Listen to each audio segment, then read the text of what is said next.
Well, hello, and welcome to episode 205 of Drink the Movies. I'm Brian here, as always, with Michaela. And Michaela, there have been, I believe, 35 MCU films now with the release of today's topic. And if you ask people, what is the best origin story of all of the MCU films, a lot of people are going to say it is a film that we covered, right? It is Captain America, the First Avenger. And if you ask those same people what the best of the MCU films are, a lot of people are going to come back and they're going to say it's Captain America, the Winter Soldier. But now we're talking about a new Captain America. No more Steve Rogers this time. So we're going to have to see how Correct. Sam Wilson handles the shield in this newest installation, Captain America, Brave New World. Yeah. Yeah. A little different. This one has a very big red Hulkish nemesis, right? That somehow became president. Nothing Hmm. should shock us anymore in the MCU. I love how at the very beginning they try to like put all those 35 movies into like four sentences so that we're somewhat caught up. And spoiler warning, like it's we're I mean, if you haven't seen all 35 of them, sorry, not sorry. But we're gonna probably spoil at least eight of them just talking about this movie at all. So the spoiler warning before the spoiler warning is that, if you've Yeah. not watched any of these, I'm sorry, but I That don't know, we're gonna ruin a lot of plots that's talking true. about Yeah, this. we're gonna pull apart plot threads, and yeah, if you haven't seen the 35 films, or apparently there's been like 80 seasons of television shows. I don't know about all that, but I do know about Captain America: Brave New World because I just saw it last night. I think you saw it 2 nights ago, and we're going to talk about it. But definitely before we get into this, we're going to need a cocktail, and that's exactly what we're going to do. So let's go ahead and take a quick break, and we'll be right back to mix up this week's drink. So Brian, when we were scouring the internet for Captain America drinks, Hmm. I Hmm. wanted to do something that was a little bit different because you had said just now, right? We covered the original Captain America, the Hmm. first Avenger movie, and we did that with like a red, white, and blue thing as an homage to his color scheme and the shield and all of that. I wanted to do something a little bit different. And I am still in Texas dealing with some family stuff. So I remember that my favorite theater in all of Texas is a little place called the Alamo Draft House. Now, they have them all over. They're not just in Texas anymore, but they started here. And so I went there, and lo and behold, they had a red hot punch that has a non-alcoholic tequila in it. And I'm going to preface this by saying that we probably need a couple of strong drinks to get through this movie for various reasons. But if you want to follow the non-alcoholic tequila route, they did a red hot punch, and that's what we're going to cover here on Drink the Movies. That's right. Yeah, absolutely. Michaela sent this over to me, and I was like, "These cocktails are non-alcoholic, but that's okay. That's okay."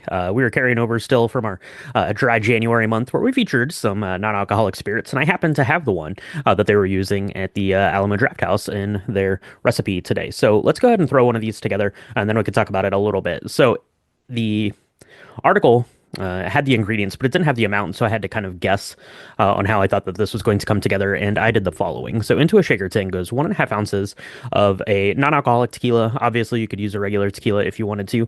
They used Ritual in the cocktail there. At Alamo Draft House.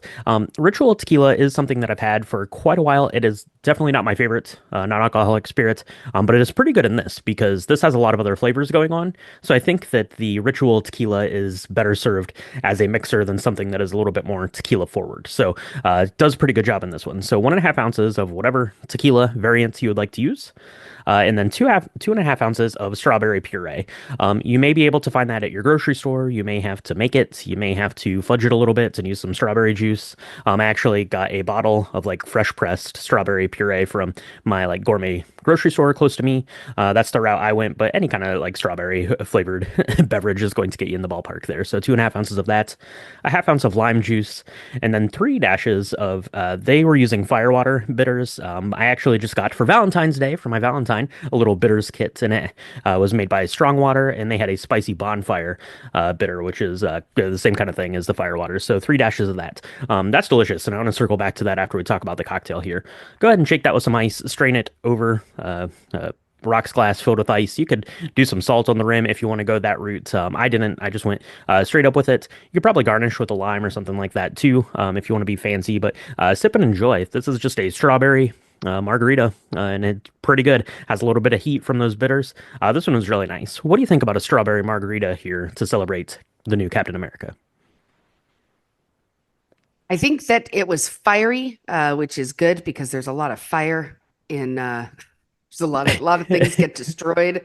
Um, There's a lot of Look, things.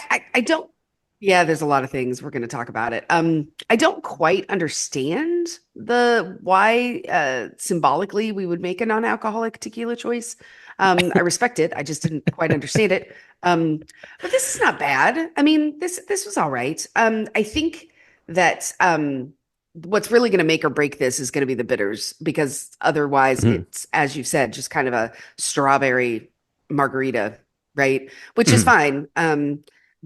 It's good that it's red because of the red Hulk, right? But Yeah, other than that, I wasn't quite understanding uh, that reference.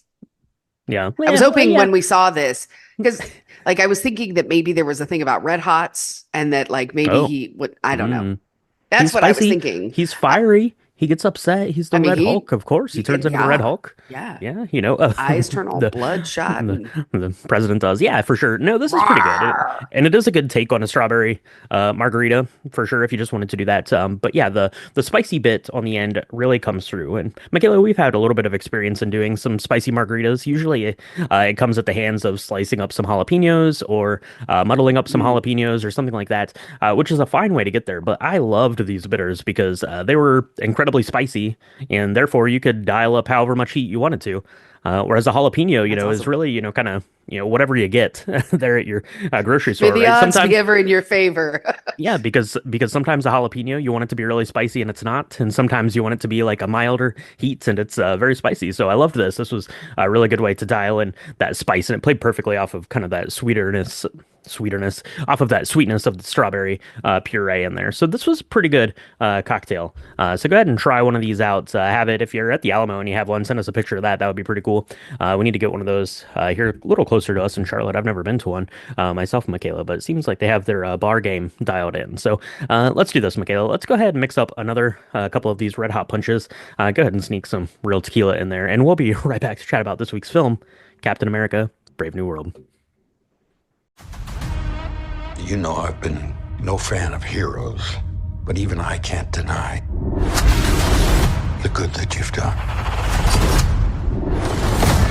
Work with me, Sam. The country needs Captain America. Spoiler warning for Captain America: Brave New World. We're going to talk about this film and we're going to talk about the ending, which I'm sure most people already kind of could tell what it is from the previews, but we're going to talk Hmm. about it. I'm also going to shout out another spoiler warning for every MCU movie that has been made from the Yeah. beginning of time till this moment.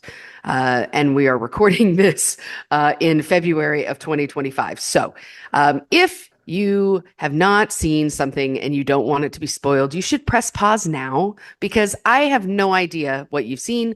And we're going to talk about all the things because it all kind of is talked about one way or another, comes to a head in this film in a very spoiler spoiler way. So you've been Yes. warned. Go make yourself up a red hot punch. Hmm. Come back and let's talk about all things Captain America in this brave new world. Yeah. Yeah, I like that. I like that. Yeah, spoiler warning for all 35, I guess now, of the MCU films, because this movie is going to assume that you've seen a large chunk of those. So hopefully you Yep. have. This was just released in 2025. It was directed by Julius Ona, and it stars Anthony Mackie as Sam Wilson, aka the new Captain America, and Harrison Ford as the newly elected President Thaddeus Ross. We'll talk about a few of the other characters that are coming in and out of this thing as we go. So, Michaela, looking at this movie, right? It's been a long time since we've had the MCU in our lives. I think 2008 was when the first Iron Man film came out, which is what? It's about 16 years ago. So we're cracking along with a little bit greater than 2.5 MCU films per year since Mm, then at this clip, right? I mean, we had years where there were like, I don't know, like 5 or 6 of these things coming out. But it mm. seemed really after Endgame, it kind of, it reached the top of this mountain sort of a thing. And the MCU since then has been, struggling to find its bearings a little bit. To be fair. Yeah. And, a lot of people will say, and maybe rightfully so, but I think it's, you have to take things, as they're laid out to you, and people will say, well, it's not as good after Endgame. Well, maybe that's true, and maybe it's not true, but you have to remember, between 2008 and Endgame was like 11 years. You had 11 years to build these connections with these characters, right? So to say that it's not as good after Endgame, well, that's not really fair, right? You have to give it a little bit of time, a little bit of space in your hearts to let these things breathe. But widely, yeah, probably not as good as that first build up to Endgame, and maybe that was just always going to be the case. So tried a couple of new things, but now it seems like we're really getting back to the roots, right? Even in the film, the basic gist of this is the new president here, President Thaddeus Ross, is telling Sam Wilson to reassemble the Avengers. It's almost like the mouse is telling MCU, hey, remember the Avengers? Let's get back to them. Can we do that, please? And that's what this movie is getting into. So before we get into kind of the breadth of the movie, Michaela, going into this, were you excited? I know Cap is one of your favorites. And the previews for this looked really good. It looked kind of espionage-y. It looked kind of like misinformation-y kind of a thing, like this Cold War Right. sort of a thing. That's how it was presented. I was pretty excited for this. What about you? What were your thoughts going into this, I guess, before we talk about the film? Um, I was also pretty excited about it. I mean, look, Captain America, the classic Steve Rogers version, right? That was one of the most beloved characters of the entire Avengers crew in the MC universe, right? So I knew that it was going to be a tough bill maybe to sell wholly. And now I had seen the uh, the show, the series, right? And so I knew Hmm. kind of Yeah, what to Falcon and the Winter expect a Soldier. little Yeah. bit. Yeah, exactly. And so, but I was hopeful that it was going to be a little bit going back to their roots because I don't know about you, but 35 films, and I'm a big movie person, clearly, but as to the general audiences, I think that people have been feeling a lot of superhero fatigue, right? And so um, the superhero-ness is getting old. They were exploring all the different types of villains, and really, we had talked a bit about a lot of the other movies in the Marvel universe where the villains were kind of more humanized, Hmm. to make the story a little bit more interesting. So I was really hopeful. The previews look great. Look, this has Harrison Ford in it, who is no slouch, right? That guy is doing amazing things at his age. And I would think that he would not have done something that he didn't believe was going to be a good adventure story, right? And kind of a fun Hmm. ride. So I was really looking forward to this. It's interesting.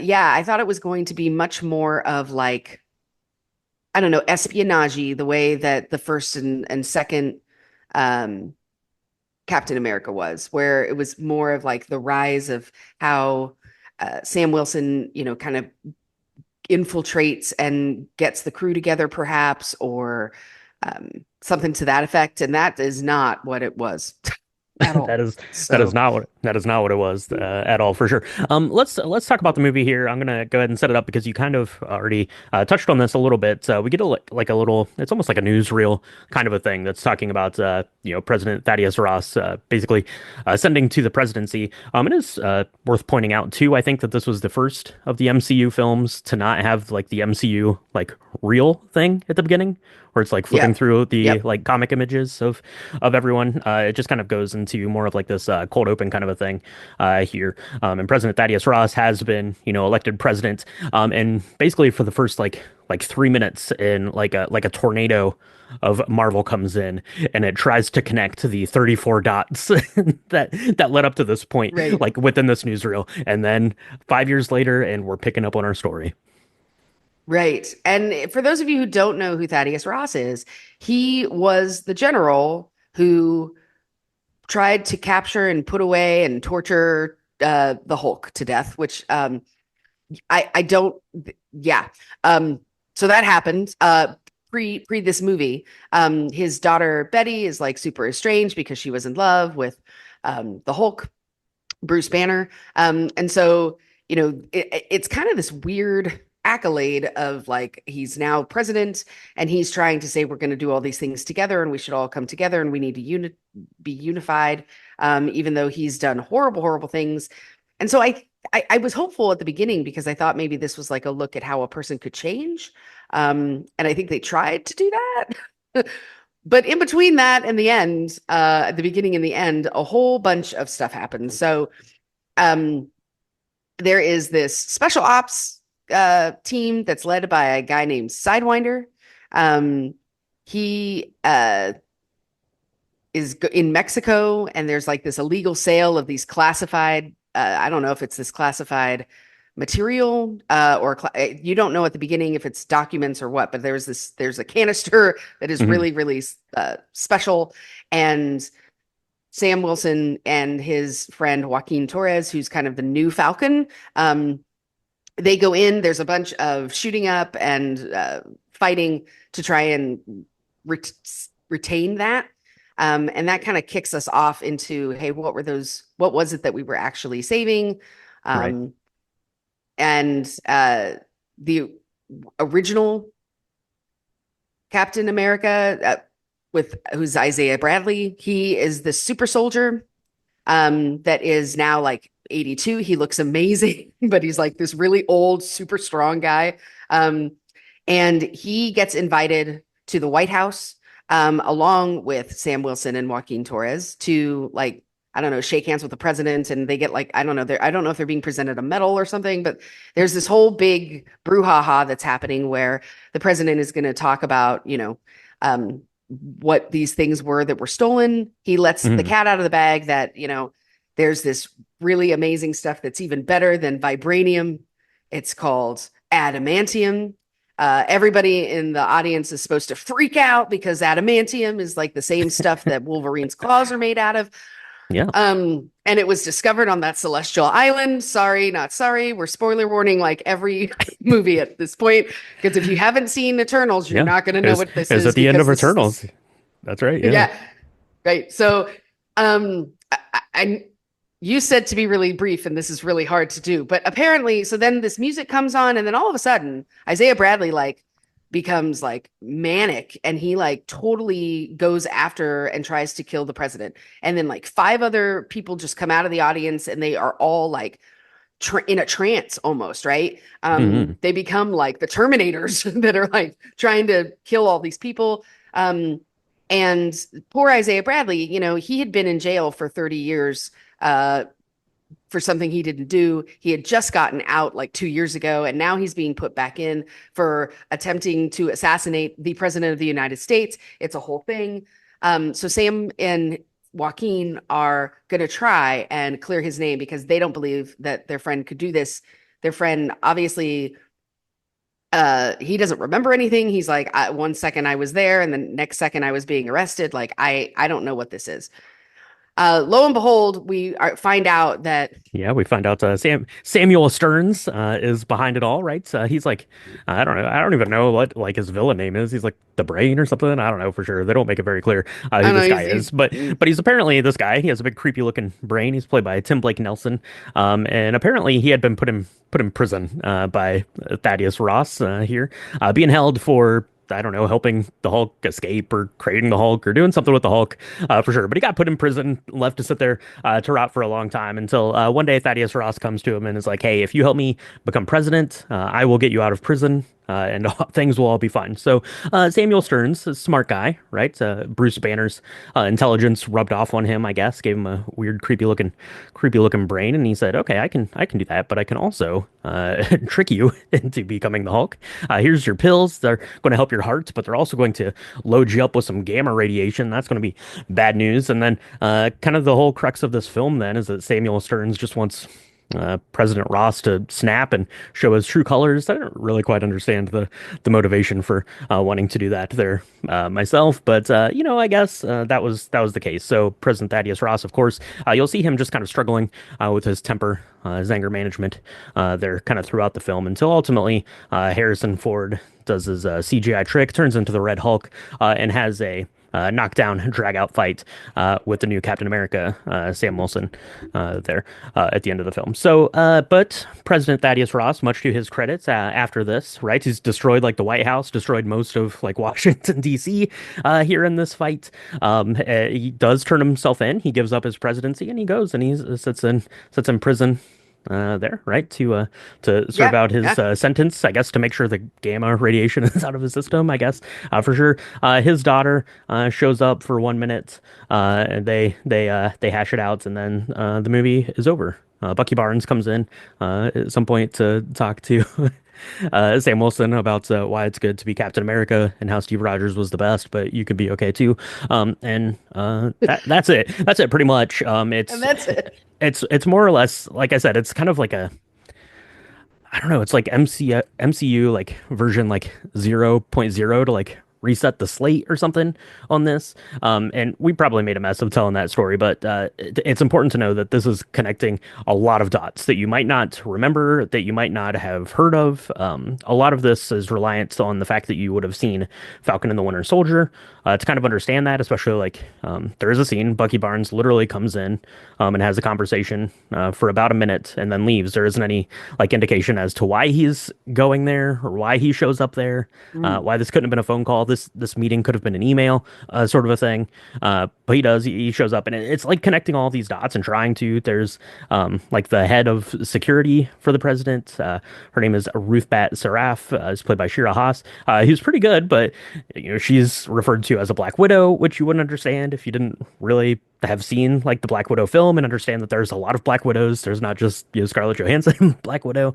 Right, So right. you have that. There's a bunch of muck there. So it is a Marvel movie, so it's all connected probably. And like that was like setting the tone for it for me, Michaela. Just like I said, watching like the first like 2 minutes, and they're just like spitting out like random facts about these movies that you've been watching for the last 20 years.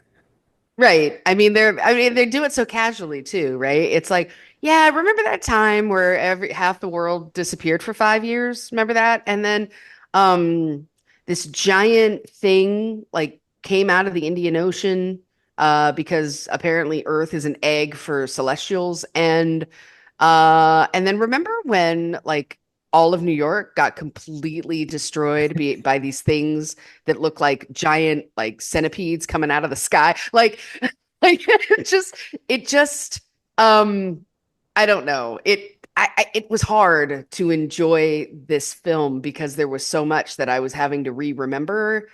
Right. Um and I get it, but I think it's a byproduct of having 35 movies where Mhm. something catastrophic happens and then is then put right by, some superhero in this universe.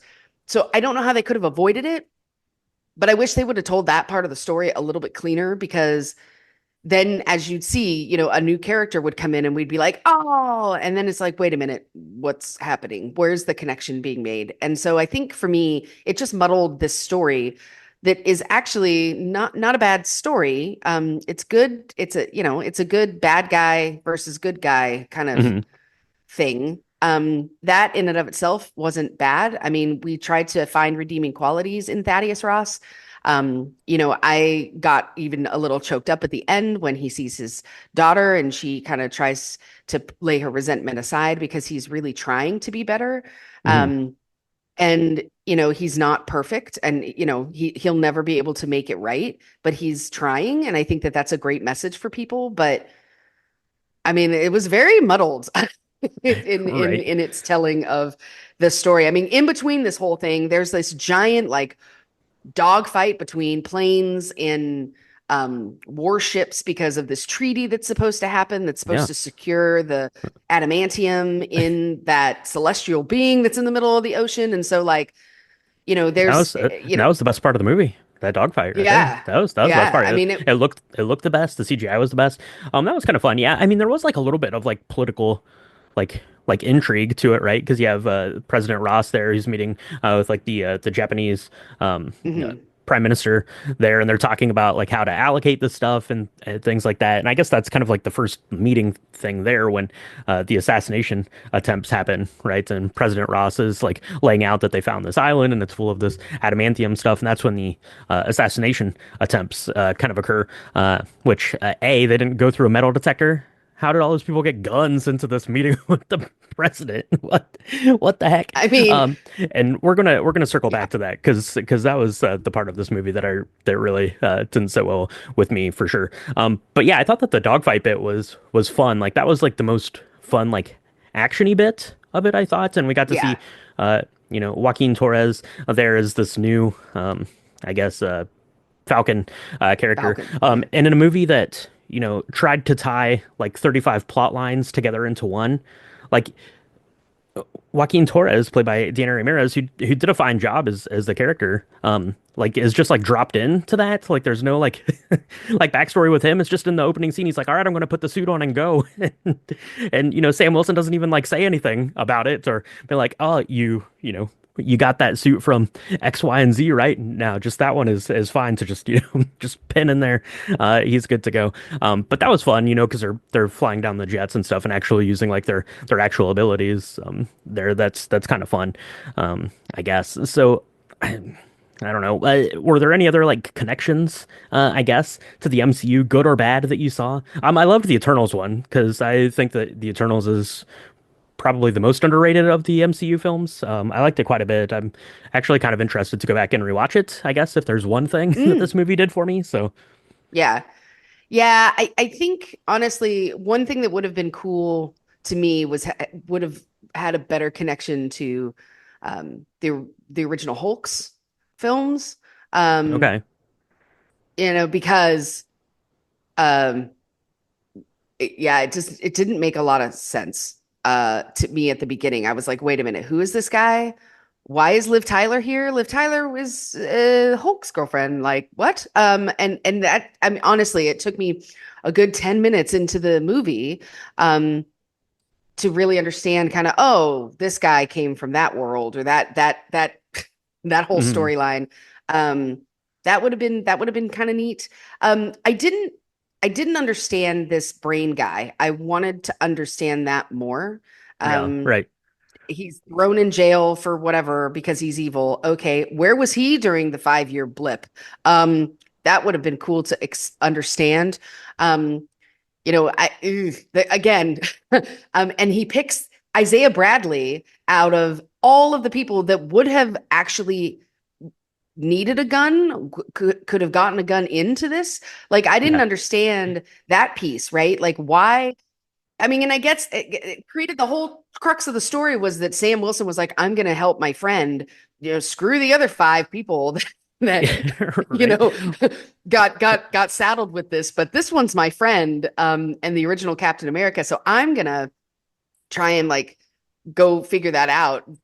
That just seems really odd to me why they would pick that Yeah, because avenue, right? that was the part of it that really did not sit very well with me because yeah, it was Isaiah Bradley who, if you didn't watch Falcon and the Winter Soldier, you wouldn't really know who this was. They do give a little bit kind of background on him, so Right. maybe catches you up a little bit. But basically, he was another soldier, I guess, during I don't know, like World War II probably. That also got this super serum, same thing as Steve Rogers did, and then basically was villainized kind of after the war and thrown in prison, and then had recently gotten out. And you kind of get more of that backstory in Falcon and the Winter Soldier. One of the more interesting aspects of Falcon and the Winter Soldier. I really like the character of Isaiah Bradley. I think that he is really interesting. So, yeah, when they have this assassination attempt and they're like, all right, so it's Isaiah Bradley and then five randoms, right? Right. There's no like reason why it was him. He just happened to look at his phone, I guess, at the wrong moment. And that was the part that really bothered me because it kind of set up Isaiah Bradley is, this tragic character who, ultimately comes in to, stand alongside of Sam Wilson to prop him up to be like, you can do it, right? You have to be Captain America because, we weren't allowed to be, right? We got, Right. pushed to the side, back in the day. And I thought that was amazing. So I really thought when they were showing, kind of the previews of it, that Isaiah Bradley was going to be like kind of this major character. And even like if he would have, like if that was the storyline that he was going to be put back in prison, like that there should have been like some like reason for it. Like he was propped up to get like Right. this amazing like redemption tale, right? Like that would have been amazing and epic to have him Yeah. there, like on Sam Wilson's side, and to play into that, and what it does, and the importance of sidelining people like Isaiah Bradley, after the fact. But it didn't do that at all. They're like, nah, you're just the patsy for this weird Samuel Stern's plan that only is half baked at that, and that really bothered me. Yeah. I mean, it just seemed again like they were using these kind of like that's my nobody messes with my friend trope. Uh, Right. this poor guy.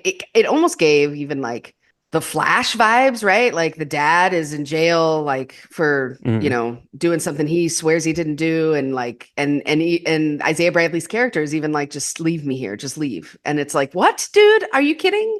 Are you what?"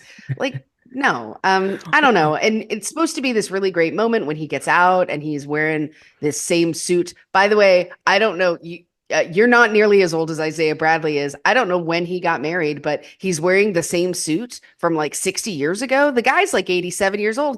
Right? He's Like that a doesn't he's a make any super sense. It's soldier. a very He's sweet a story. he's a super soldier. Yeah. And the movie had this like one chance where it was going to be interesting, I thought.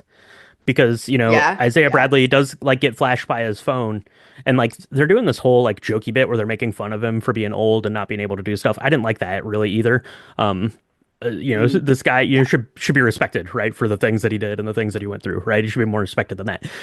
But they had, Joaquin Torres was like helping him with his phone and stuff, and I'm like, oh, Joaquin's going to be like this like double cross sort of a thing. It's going to have been him, and then it wasn't, and I was like, no, well, that's kind of boring and lame. But Joaquin would have been a better fall guy, Right. I think, for all of this, right? Because he was a new character. We didn't have to have any sort of like potential things for that. And Sam Wilson could have been like, "Now I'm gonna help you out." I did not like that it was Isaiah Bradley's character in that sense. Yeah. Yeah. No, I mean, I think they could have done so much. It's again, they could have made a lot of different choices to bring about this brave new world. Because now I don't know what the point was. I mean, this basically set up the thing that this movie did was it pushed the button on a new Avengers. That's it. It was like, yep, we're gonna assemble them all again. Only now it's gonna be, the Avengers 2.0, it feels like, where we're gonna have a different Falcon, we're having a different Captain America, we're gonna have a different Black Widow, we're gonna have a different like we're just gonna have a different group of superheroes that are gonna go fight some big baddie who can't be killed. And that's fine, but I don't know. It again, coming off of 35 films, it's hard to say. This one did not hit it out of the park for me. I didn't love it. Um, I probably won't watch it ever again, and that's harsh for Well, me, who is a well, movie lover, to say. that's not But true because in 60 days your kid's gonna just have it on TV all the time. oh So, God, you're probably right about that. I mean, this is great for kids. Then wonderful. It's wonderful, wonderful. wonderful, wonderful. Yeah, I mean, there's some nuggets in there that are okay, but yeah, by and large, this is the pretty regrettable or forgettable, not regrettable, forgettable entry here in this. I we'll have to see, I guess, what like path this sets, but like even to that end, like assembling like this new Avengers, like I didn't even get like that feeling like these are them. Like no, no offense, Joaquin Torres, but it's this Ruth Bat Saraf who's this other Black Widow. I'm like, this is it. There's no like building up to these Yeah. people. Is that really it? I don't know. If you also had Giancarlo Esposito who played Sidewinder, who I was like, oh, that'll be good. He'll be an interesting villain, right? Giancarlo Esposito does one Yeah. thing and he does it really well, and that's to be an interesting villain. And they're like, nah, he's just gonna like show up and shoot at Sam and get killed or get captured. Okay, well, all right, done and dusted there, I guess. So I don't know. This was this. Everyone's probably going to see it because we've been conditioned now to go see all the MCU films, good, bad, or indifferent. So we'll have to see how that plays. There were uh, trailers for two more MCU films that you'll get to watch here in the upcoming months. So I guess look forward to that coverage Wait, here on Drink the Movies, probably. So, yeah, maybe. I mean, did you get the feeling though? Because that I feel like the Thunderbolts is the new Guardians of the Galaxy. Like oh, that. It's 100%, all 100%. like right. It's like the other Avengers. It's like the Avengers and then the others, and it's all happening again. And it's like I don't know. It's I don't know. It's hard to get excited about all of this stuff now because I feel like they've done it all, and so coming up with new ideas, I guess, is really hard. Um, I Yeah. don't know. It's rough, Yeah. man. That's the problem. They needed to give it some space to breathe because they tried to do new stuff. I mean, they had Black Widow, which was a film that should have come out before Endgame. It didn't really make any sense that it came out after the fact. But they tried, with whatever they are. They had the big thing, Well, and the Eternal. They had the Eternals, which was different. They had right? Shang-Chi, which was different. Kind of the smaller story. And then people were like, "No, we want the Avengers back." And now the Avengers are back, and they're like, "Well, I don't know. Maybe we don't really want that either. Maybe we really just wanted a break." Is what we wanted. Maybe. I don't know. Yeah. Well, it's making a ton of money. I mean, Anthony Mackie does a great job. I like I like what they've done with the character. It's certainly no slouch on that. I mean, that piece of it. I think the gentleman who plays Isaiah Bradley is amazing. He's so Yeah, good. Carl Lumbly. Um, Yeah. Hmm.